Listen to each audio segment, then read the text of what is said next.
Hello everyone, it's Shane Conto, your Wasteland Reviewer, and welcome to Lost in the Wasteland, my weekly interview show where I learn a little bit more about somebody's perspective on movies.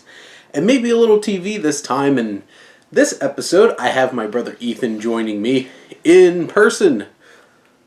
And he is going to be venturing off into the fourth round of questions that I've done on this show. So these are brand new questions. I haven't even answered them yet. But, Ethan, thank you so much for coming on. Thanks for having me. So let's get things started with the first question, which is, what is your favorite movie scene? It is when, in Infinity War, when everybody starts coming through the portals. That would be Endgame. Endgame, it's that. Every time I listen to that piece of music, Portals, I get goosebumps. And the moment where Captain America's like, Avengers! Assemble. It's hard to find a scene in a movie that's more iconic than that, especially when you went through all that endurance of ding ding.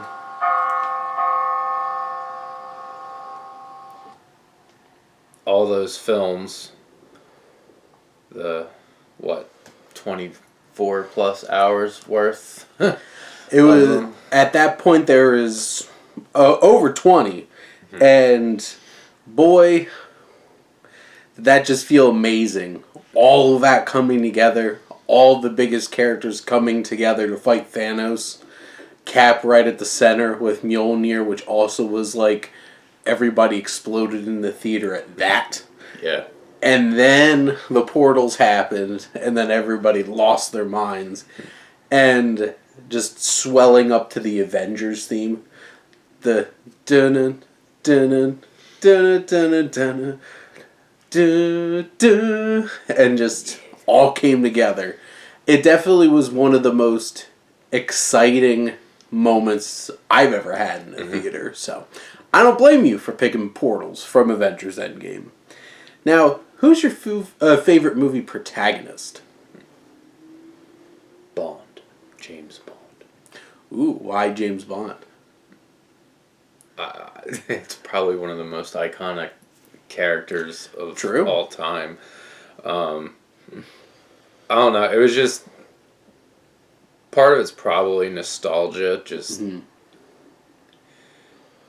whatever month that was, or Bond week, or whatever. Bond month was November. Yeah. And our cousins would be over, and we sit in the side rec room, whatever heck you wanted to call it, and watch James Bond.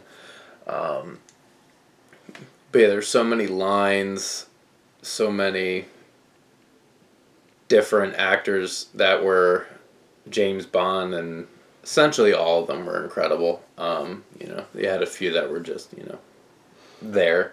That Sean Connery. It was just really iconic character, and a lot of memories sitting there and watching those marathons.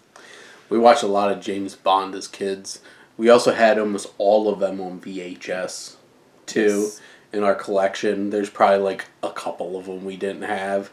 You had, obviously, Sean Connery. George Lazenby, which we didn't really watch on Her Majesty's Secret Service. I watched his documentary Becoming Bond the other night, and Mom's sitting there, was like, who the hell's this?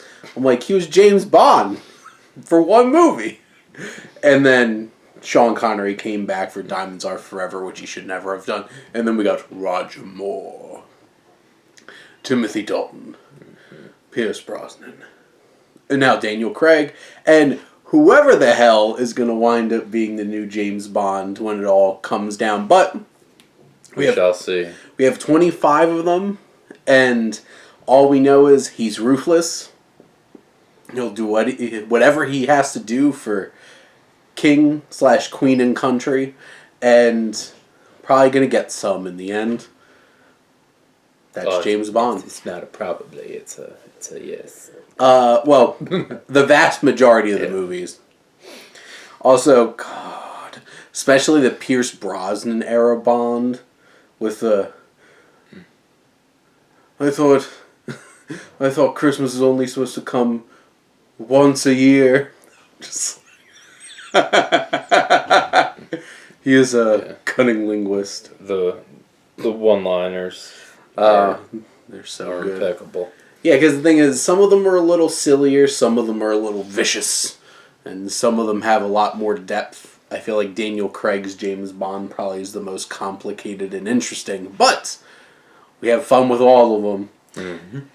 Now, who's your favorite movie antagonist? Freddy Krueger. Here's Freddy! Why Freddy Krueger? I was going to say it's pretty self-explanatory, but Well, you still have to explain it here on Lost in the Wasteland. it's like doing your math homework and having to show your work. It's like, I got the answer. As somebody who teaches math and grades students on showing their work, you're going to show your work here on Lost in the Wasteland. It's like how gruesome he was. The comedy gold that came out of those movies, He's the legitimately one-liners, just how horrifying that character actually is. When you think about it, it's like you're not even safe in your own dreams. It's like, Nope. you know, when you're tired, you want to go to sleep, but if you go to sleep, you might not wake up. Mm-hmm. So, yeah. And the movies are awesome. Even the, 3, 4, 5, 6, 7, I don't know. They're all I've only enjoyable. actually sat through the first one. Mm-hmm. I've definitely seen big chunks of Dream Warriors, which I heard is one of the better ones, which is the third one. Wes Craven's New Nightmare. Yes. Do love that. Documentary-esque movie. Which is kinda cool. Unfortunately, Freddy vs. Jason, The movie's awesome. Yeah. they're fun together. Everything else around them, well, the characters are freaking stupid. Yeah. So stupid. He did turn into a hookah smoking caterpillar, though, which was interesting. And winked at the camera when Jason chopped off his head and carried him out of Crystal Lake. So that was fun, but I just watched the whole entire documentary about Robert Englund. He was so fantastic as Freddy Krueger. Indeed. It's hard to imagine anybody else doing it, Jagger O'Haley. I feel like they missed something there. What's your favorite movie ending? Scarface. Not what I thought you were going to go with. But we did play a lot of Miami Vice. Not Miami Vice. Grand Theft Auto Vice City growing up. Well, basically is just Miami Vice meets Scarface, isn't it? Yeah. So, why do you love the ending of Scarface? It was just like the epic culmination of that movie. You go from an immigrant from Cuba to, not having a whole lot and essentially being, low tier gangbanger, and then turn into a just massive, like, Don basically, who runs like all the cocaine business, pissed off the wrong people. And it's funny because the director of that severely regretted killing him at the end of the movie. Why'd you do it, Brian De Palma? But I feel like that's how the movie had to end. Yeah. Tony Montana. I'm Scarface, snorting mountains of cocaine. You can't. But it was just like that whole sequence, just like all the people he took out, and then he just finally just say hello to my little friend. He finally got taken out. But yeah, that's probably one of the most downloaded like ringtone, like text tones ever. I know I had that as my text tone at one point in my life. And it was so great they had to rip it off in Vice City. Because there's a whole mission. Yep. Specifically just that. Yep. I really thought you were going to do Breakfast Club. I was thinking about it, but I really thought about it, and I was like, it's really hard to top. That's fair. Scarface. Could you tell he likes the 80s? Yes. What's a film that you wish you could watch in a theater for the first time? I know we've talked about this probably 100 times, but it's Halloween.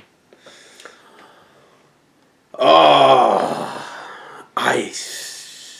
that'd be so cool if that was the first time ever watching that and you're in a theater and you're like, oh, we're going to be fine. It's daylight. Why is there a creepy guy there? And then it turns into nighttime and then the shape lurks.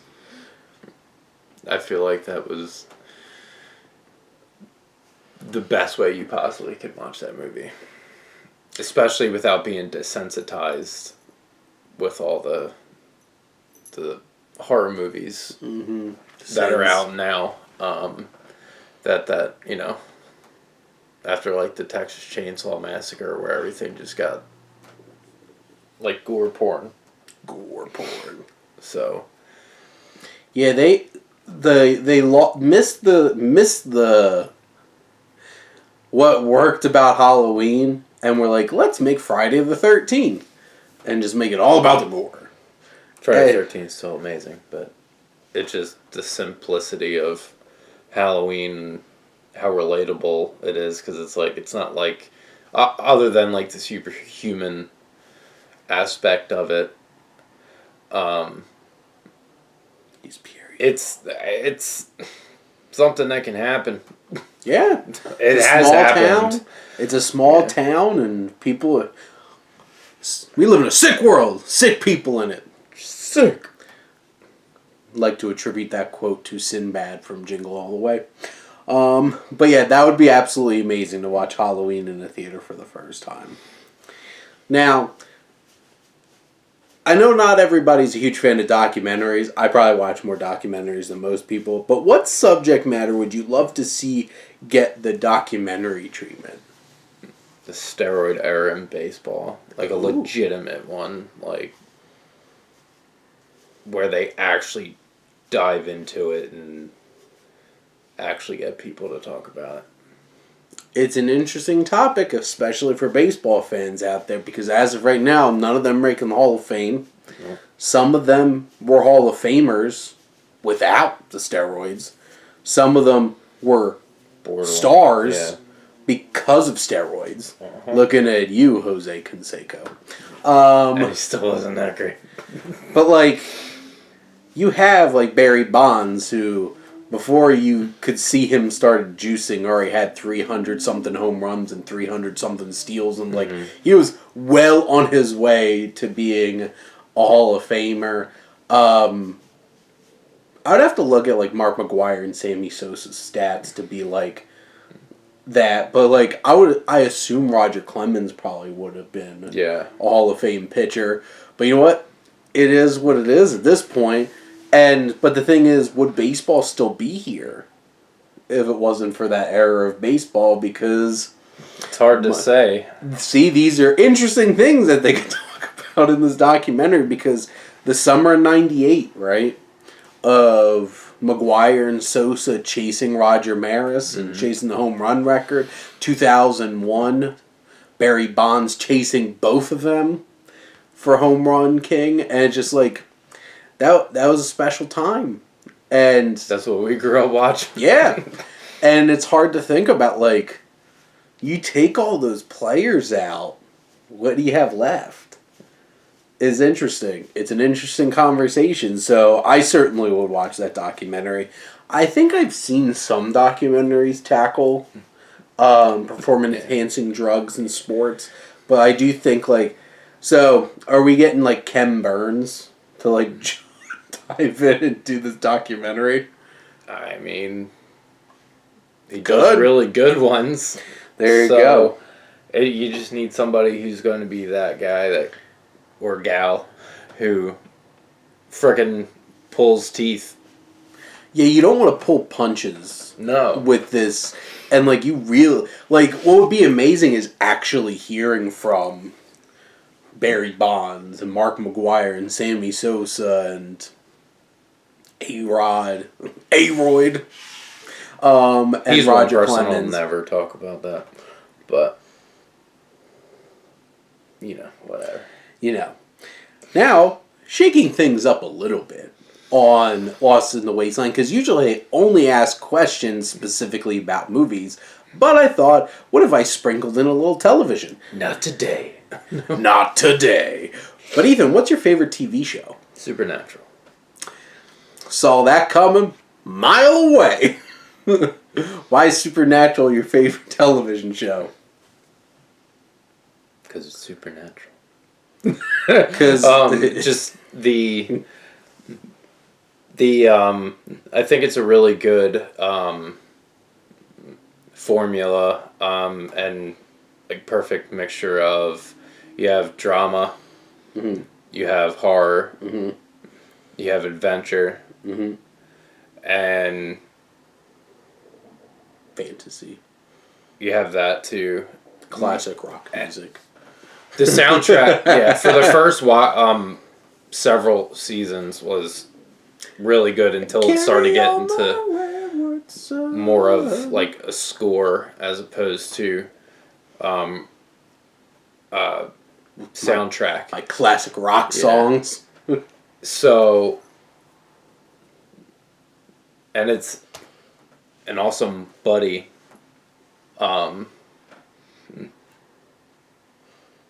show. It's just they're brothers, but they're still. Have you watched The Boys yet? No. Gotta get that Jensen Ackles. Yeah, I will literally only watch it for. Just skip the season 3 just to watch. And I heard he really wants to play Batman. That would be. Oh, he was Red Hood in Bold and the Brave, the new Batman movie. I think that would be pretty cool. He could have been Captain America. Shoulda, coulda. Well, now he's Evil World Captain America in The Boys. There you go. And he's such a scumbag. Eric Kripke did it for a reason. They definitely got him for a reason. Very specifically. What's your favorite television finale? Better Call Saul. Wait, you finished it? I finished it. That's definitely one of my favorites, too. I thought it was going a completely different way. Right? I don't know if we should dive too deep into that. Let's not give a whole lot of details, but how they were ending it, it was like, wow, you seriously are a piece of shit. And then it just like, wait a minute. He did all of that for a reason. That's all. We're gonna dive into that because it's still pretty fresh. I feel like the one thing I'm going to say about it, I love because like Breaking Bad is very obviously a linear descent. Like, Walt starts as poor, just kind of nervous and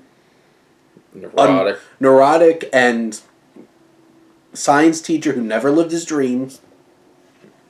And by the end is an absolute despicable, evil human being.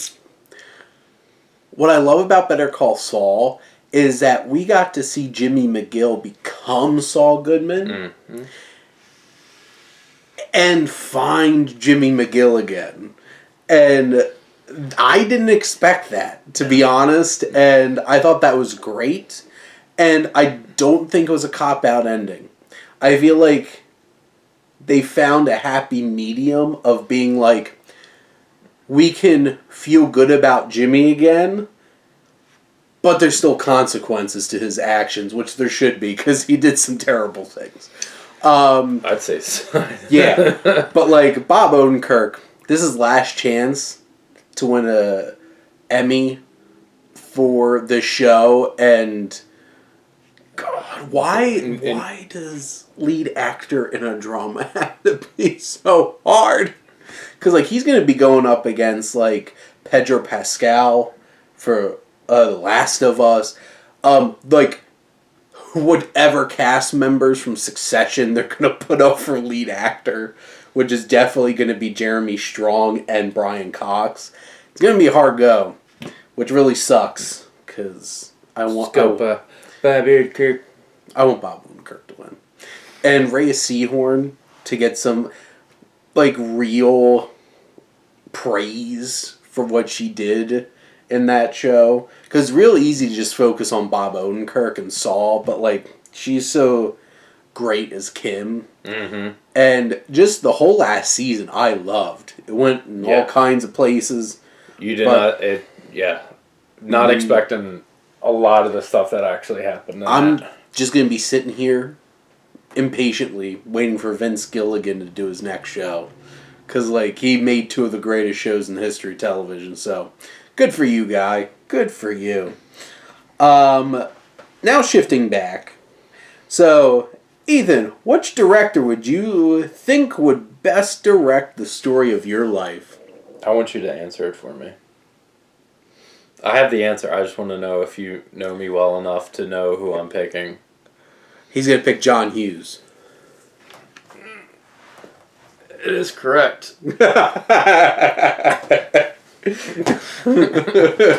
So, if you've watched previous videos, you probably know why. Yep. Pick John Hughes. I mean, life isn't a fantasy. There's not crazy action going on. Mm-hmm. And he does, really good teen stuff and young adult stuff. St. Elmo's Fire. Mm-hmm. I think he would be a perfect fit. Because I'm just enough normal and enough cursing for his movies. Been through some shit and still had, well, that's not too much turbulence. Because John Hughes can handle the funny. He can handle the drama. He can get you feeling. Like, the ending of Planes, Trains, and Automobiles is so unexpectedly emotional. And he could throw scenes like Steve Martin at the rental car place just being like...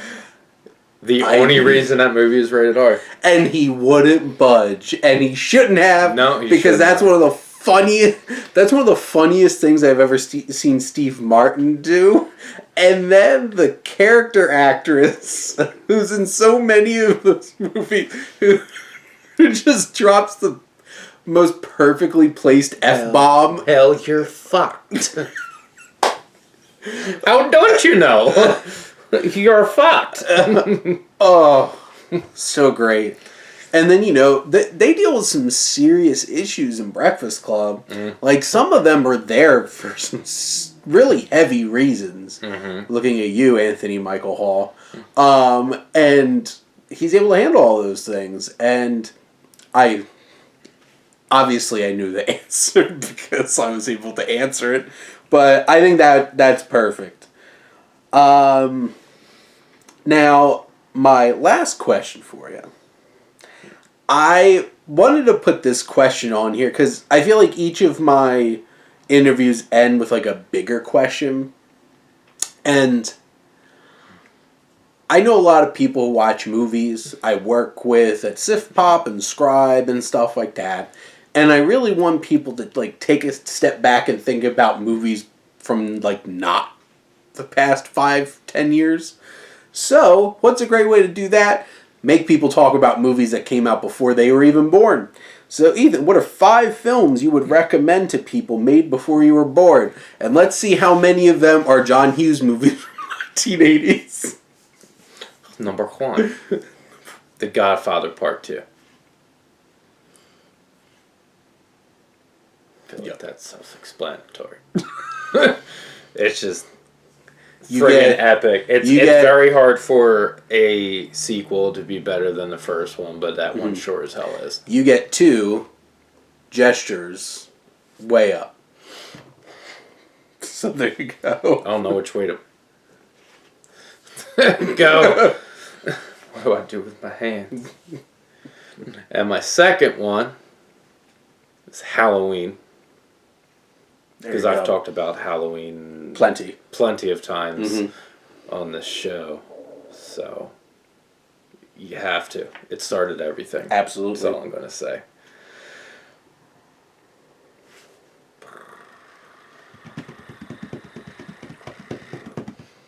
The Breakfast Club. There you go. You got one, Shane. For reasons, if you've seen John Hughes' movie, you just know how well he puts things together and handles issues of the time and even stuff that's even way before his time. His storytelling's incredible. The casting is phenomenal. So great. In all of his movies. And that bastard wrote his scripts in like 5 days. That's pretty impressive. Ow! Because he's a freaking genius. He was. Pour one out for John Hughes. We really should pour one out, though. I don't know if you're going to be surprised with these last two, but you might. I felt like I couldn't keep this off of a list. Smokey and the Bandit. That's just a wonderful journey. Burt Reynolds and Jackie Gleason. I'm going to punch your mama right in the mouth. You boy sure didn't come from my genes.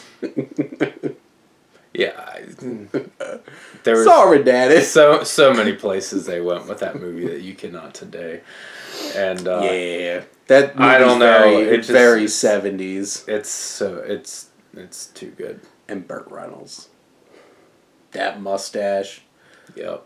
It's a Pontiac. It's a Trans Am, right? Yes. Yeah. Keep thinking it's a Firebird.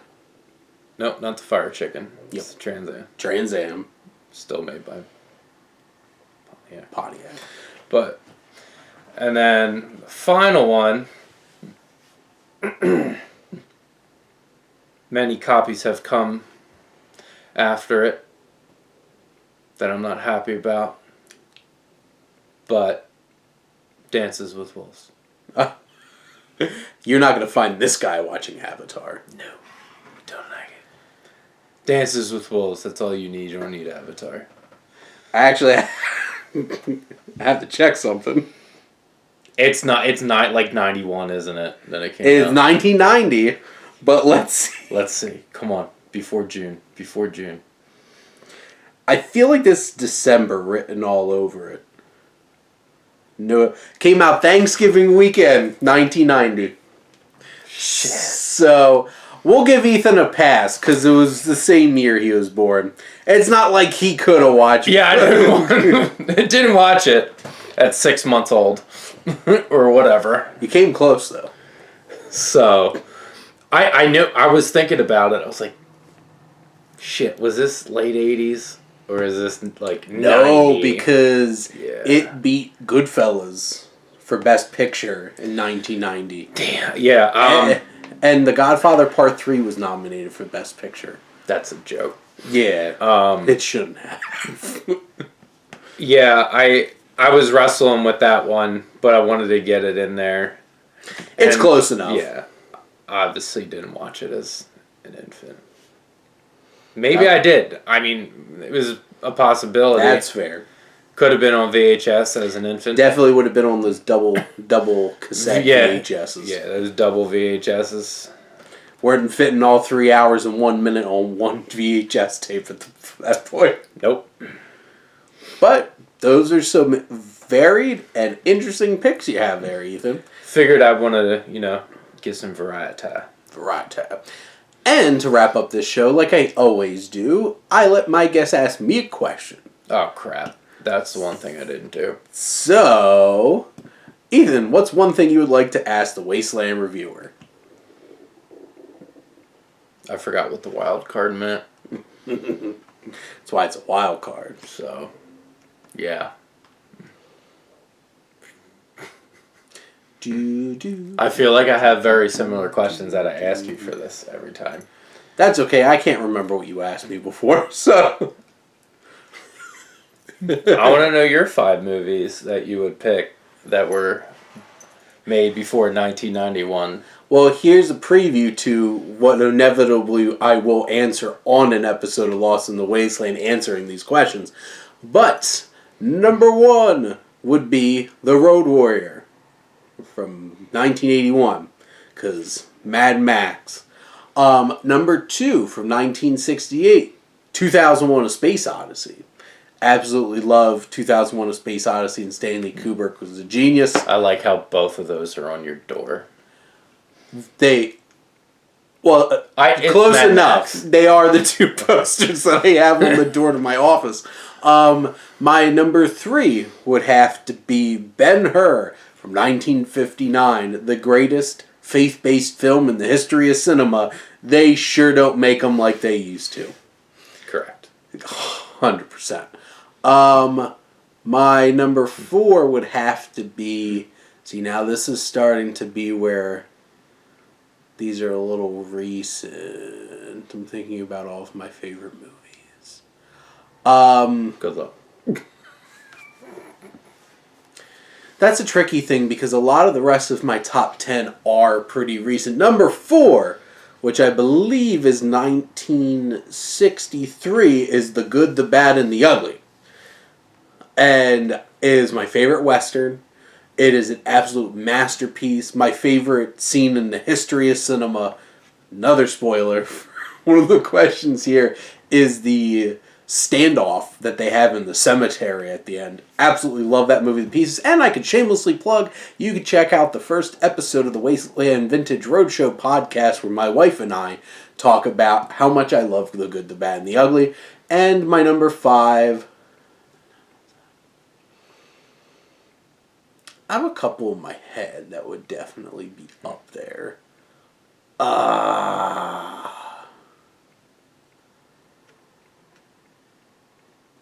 Because I'm trying to think the rest of like my top 25 that are before 1991.